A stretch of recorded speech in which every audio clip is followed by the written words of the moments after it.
Viewers আসসালামু আলাইকুম। এই বাংলা বাক্যটা এখন আমরা বুঝবো যে ইংরেজিতে করব তুমি কখন যাবে। তো বাক্যটা পড়লে বুঝতে পারি যে এটা ফিউচারের দিকে ইঙ্গিত করে যাবে। তো ফিউচার মানেই তো হচ্ছে গিয়ে শ্যাল বা উইল।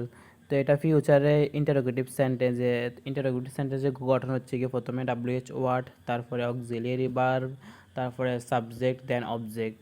তো প্রথমে আমাদেরকে ডাব্লিউএইচ ওয়ার্ডটা নিতে হবে, যেহেতু কখন রয়েছে আমরা নিতে পারি হয়েন। ফিউচারের জন্য আমরা নিব উইল, হোয়েন উইল।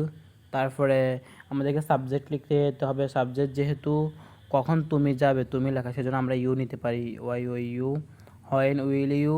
তারপরে মেইন ভার্বটা নিতে হবে, মেইন ভার্ব সচরাচর বাংলা বাক্যের শেষে থাকে। যাবে, যাবে ইংরেজি আমরা লিখতে পারি গো।